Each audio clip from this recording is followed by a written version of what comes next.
Dr. Jim Applegate, visiting professor at the Center for the Study of Education Policy at Illinois State University. This is one of a series of three analyses we're doing on mapping the future of Illinois higher education. Today I want to talk about emerging trends in the higher education space that we really need to embrace in Illinois and elsewhere if we're going to succeed.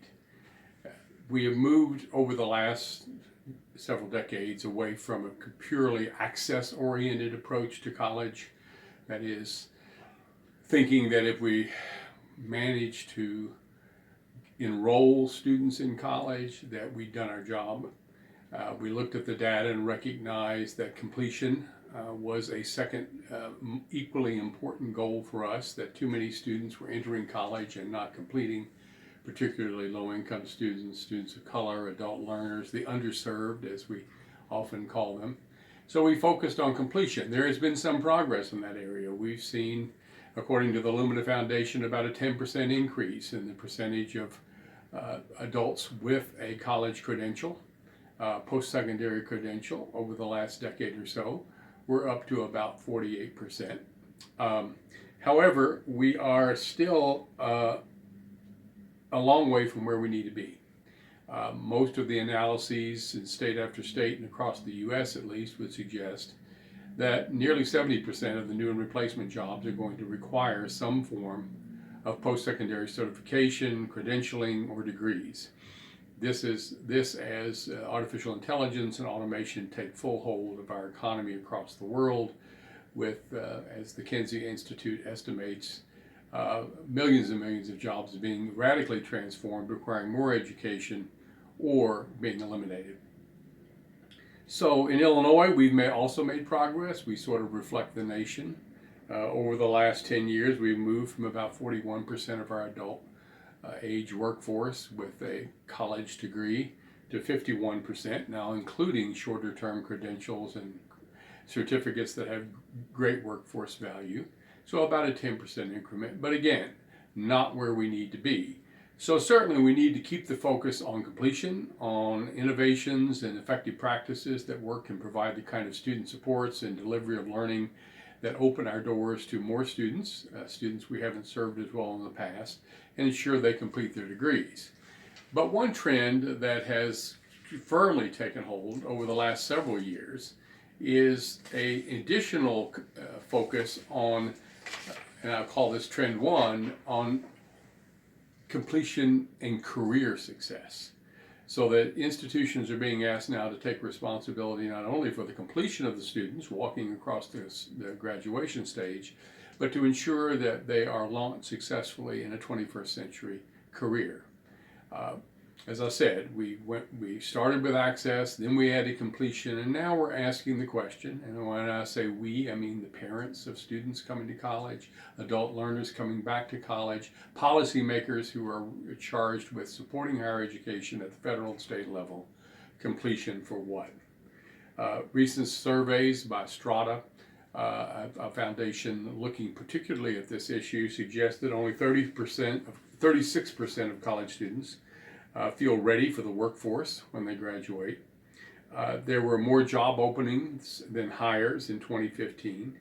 More states now also, in a first step toward providing a database for this new trend, are creating longitudinal data systems that are tracking students out of institutions by major and looking at their performance in the workforce in terms of workforce participation, salary. Even some are now beginning to look at other factors like volunteerism and other kinds of public good outcomes to see how well we're doing in launching and preparing students to launch successfully as citizens and workers in a 21st century society. One of the issues that is emerging around this new focus on completion for what and ROI is trying to figure out how we calculate the value of a degree. Certainly, initial analyses have looked at salary, but we know that we as universities and community colleges are charged with producing all kinds of valuable graduates in early childhood education, in teaching, and other areas where salaries are not high, not because they shouldn't be, just because of the way our society has a somewhat distorted set of values in some cases. So now people are trying to think about how to add indices that talk about public good ROI for graduates of institutions. But however this all plays out with longitudinal data systems, new types of metrics to assess the value of degree, there is no doubt that if we're going to succeed going forward, we're going to have to look seriously, not just at access and completion, but also at completion for what and what's happening to our graduates, and partner and work with employers and others outside our external stakeholders to help ensure that launch after graduation is a successful one. A second trend that is related to this concern for completion for what is a growing interest in micro-credentialing, short-term certificates, micro-credentials. I think one of the things we have to avoid and this is happening already in state after state, but I think one of the things we need to avoid in this conversation as leaders in higher ed, as those who want to do the best by our students, is to avoid creating a false dichotomy between micro-credentials or certificates and degrees. One of my good friends has often said that the path to education hell is paved with false dichotomies. Liberal arts versus career, credentials versus degrees, and others. We need to avoid this either or conversation and embrace what Jim Collins called the genius of the and understand how we can bring these together to better serve our students. So there are institutions around the country now that are embedding micro-credentials and short-term certificates that represent certain specific blocks of learning within the degree arc as students move along a pathway to associate and baccalaureate degrees. This way, if a student has to leave for a while, as some will, maybe to use that credential to get a job and make some more money so they can come back and afford to complete, that might be, that's a more and more common swirling kind of activity among students, that they come back, that's a very porous system where there's that seamless back and forth. But in any case, many institutions now, or I shouldn't say many, I should say some, are ensuring that when you graduate with a degree in technology or healthcare or education or business, that as you learn, they're clearly identifying the learning outcomes they expect to happen in a degree. And then they're crosswalking that with the learning that is indexed by certain micro-credentials that exist and are recognized in industry. And then when you get to that point, sort of as an accountability measure for their own programs, they're saying, well, you should be able to pass that credentialing exam. And they're embedding those credentials within the degree. So when you graduate with that degree, let's say in the technology field, you have both the associate degree or the baccalaureate degree, and you have a number of industry recognized credentials that will help you in the job market. Again, directly tied to this idea of caring about what happens to the student after they leave and walk across the stage and get their degree overall. I should say also that because of the recognition of in the market of the value of these credentials, that there are a lot of third-party providers that are beginning to emerge across the scene to compete with higher education for the provision of these degrees. You have organizations like LearnUp, Coursera, General Assembly, Open Badges. I just had a conversation with some folks from Credly the other day. And employers themselves, with some surveys suggesting that people might prefer to get those credentials from their employers rather than colleges or universities, which they perceive as somewhat complicated. So if we don't step up and integrate in an easy, transparent way micro-credentialing and short-term certificates within our degree pathways, there are others who are willing to do it for us and compete with us in this realm, and it's a market we don't want to lose. I heard the chancellor of the University of California, Berkeley recently talk about the need for new revenue streams there, and one of the things they discovered in this survey was the enormous amount of education that was being offered even in the Silicon Valley area around Berkeley for non-credit, but which were career related. And they decided that the best thing they could do would be to, with the credibility of Berkeley, to find a way to effectively enter that market and provide Berkeley certified credentials and degrees, probably for a small fee so they could make some revenue, but that people might be willing to pay if they could get a Berkeley name on their certification and their learning. So this is happening all over. A third trend, I think, that I'm sure many of you who view this will be aware of, is the move to better use of big data, analytics, predictive analytics, prescriptive analytics, in order to, and AI, artificial intelligence, in order to better understand how to do the things necessary to ensure student success, but also to improve the quality of our service to students generally. We now have institutions using AI bots to do advising, where many of the kinds of simple or straightforward advising questions that need to be answered for students that they may or may not take the trouble to go down and make an appointment at the advising office for, which they need the answers to, can be answered quickly and easily and efficiently, while advisors are then devoted to more difficult advising challenges through these kinds of bots and AI enriched resources. The analytics piece, of course, we want to know what we need to do and target what we need to do with our limited resources to those things that most effectively create student success. And so we need to begin to look at our data and begin to figure out what does predict that success, and then integrate the changes necessary to increase the likelihood our students persist to the second year and then eventually graduate. That's going on in a lot of campuses. It's more work than it sounds. I can't tell you the number of campuses I've heard who say they want to get into the analytics game, but they don't even have good metrics yet for measuring their students or measuring whatever it is they want to be analytic about. And obviously it takes work to create solid, good data on metrics, which you then translate into descriptive analytics, which you then translate into predictive analytics, which you then translate into prescriptive analytics, where you actually are prescribing changes that need to happen to increase and improve performance in whatever area you're looking at. And in many cases, it is around the student success piece. So we need to make sure that as we use that work, we're integrating stakeholder values and concerns, that we're getting professional judgment from our faculty, and that we're gaining buy-in from the various stakeholders that need to be involved. If it's a college to career kind of issue, you probably want to have the employer community involved in the conversation around your development of analytics.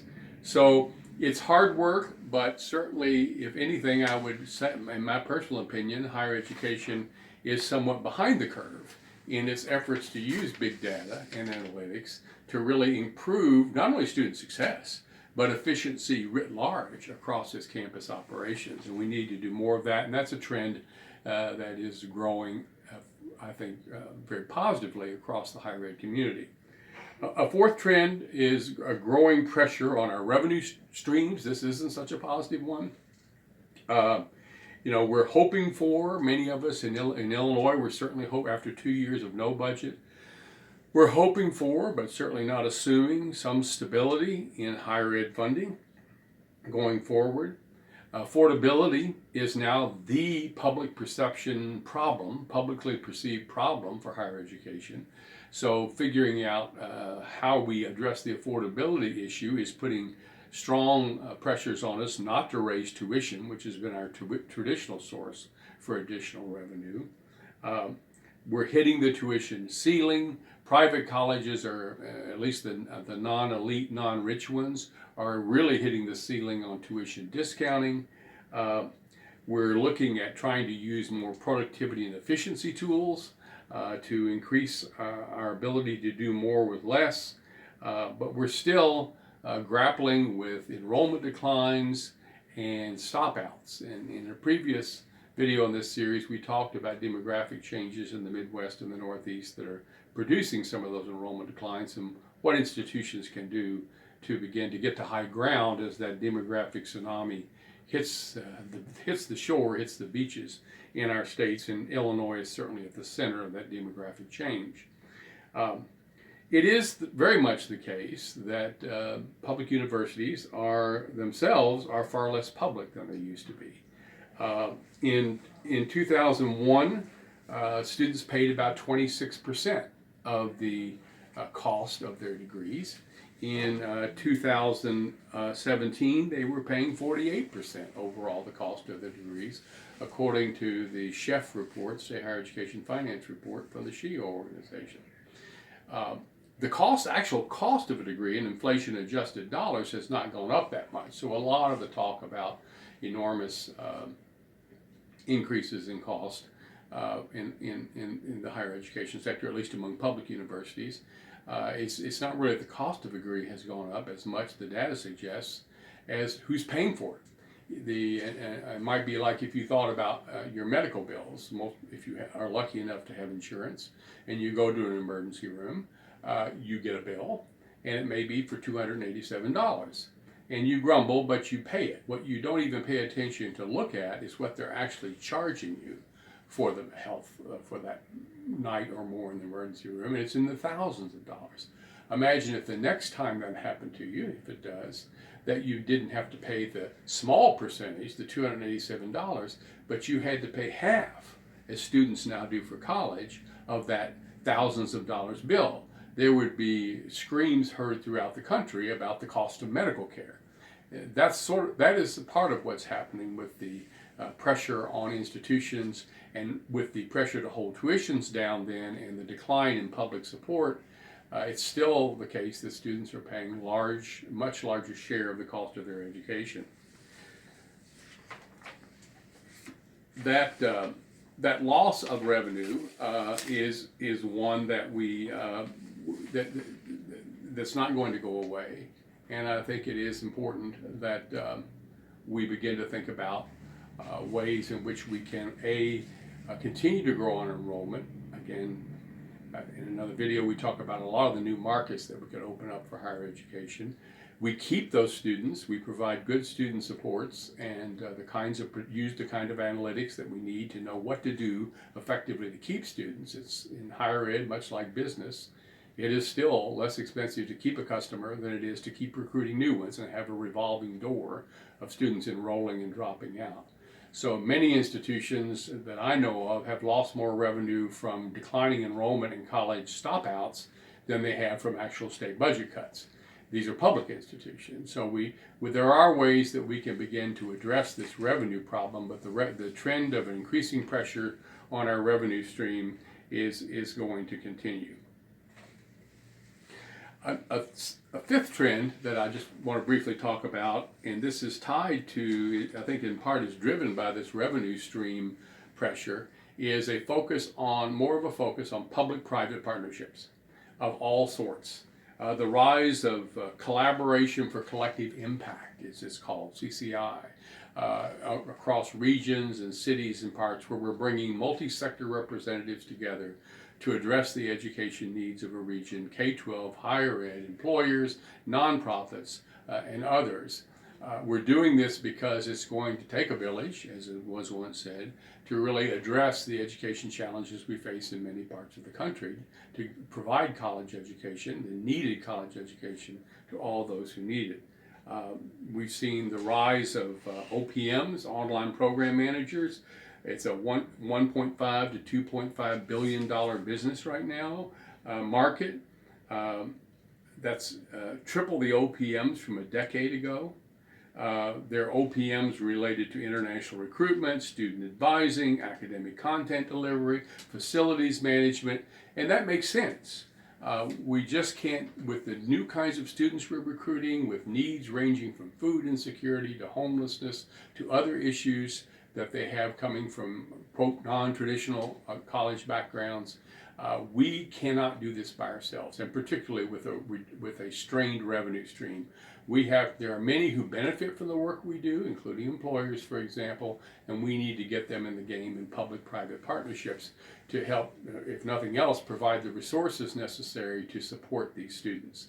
And often the expertise to support these students and recruit and support these students is not best found inside our universities. We aren't experts at food insecurity for the most part. We are not experts on homelessness for the most part, for example, growing problems among our student groups. There are organizations, nonprofits, others who are experts. Why wouldn't we enlist them to help us with our students? They may not even know that their stereotype may still be that students are wealthy white folk who come and play with their laptops on college quads or their phones. They don't know that a part of their market is our students. So those public-private partnerships are going to be, I think, essential going forward to really raise up our efforts, and particularly when they're organized around particular regions or urban areas of the country to make a difference. The last trend I'll talk about is some good news, which is that the data is continuing to show that college credentials of all sorts continue to increase in value. As I mentioned earlier, Kinsey and others are predicting that 40% of all jobs globally will be eliminated or transformed, and as they're transformed, higher levels of education will be required. There will be many new jobs created by the implementation of AI and automation, etc. These will require students with college, post-secondary types of learning and education. Data since the Great Recession from the Georgetown Center on Education and the Workforce clearly shows that even during the depths of the recession, people with baccalaureate degrees did not lose jobs in the market. There was a dramatic impact on those with associate degrees, but that market is largely recovered. Those with only high school degrees, we lost 5.6 million of those jobs in the depths of the recession, the Great Recession, and they haven't come back, and they're not coming back. So it is the data is continuing to show to policymakers and in making our case for support of higher education, smart higher education, that the degrees and credentials we provide are increasingly valuable. And as a matter of fact, almost all of the high skill jobs that have been created and filled, or replaced and filled since the Great Recession have been filled by baccalaureate degree holders. The middle skill jobs by baccalaureate degree holders and somewhat associate degree holders. Even the low skill jobs are being taken up by folks with post-secondary education. So the value of our degrees and credentials should be unquestioned. Those who talk about, well, we don't need as many college graduates, frankly, that's just crazy talk. Ask them if they're planning to send their children to college if they have them, and I'm sure the answer will be yes. So these are, again, a number of trends that I think we're going to have to pay attention to going forward.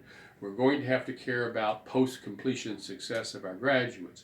We're going to have to do a better job with data, using analytics to be more efficient and effective and serve our students better. We're going to have to understand that there is no good old days are never going to return. Manna is not going to start falling from state government or federal government heaven, and we're going to have to think about constrained revenue streams and how we then do our job with a very different kind of student market than we're used to with that constrained revenue stream. Part of that will come from becoming more skilled at creating public-private partnerships and understanding that this is a village effort, a regional effort, a state effort in Illinois particularly, to bring our education levels up so that all the benefits that accrue from that, which again the data support as the value of those credentials, can come to the state, the region in which we live.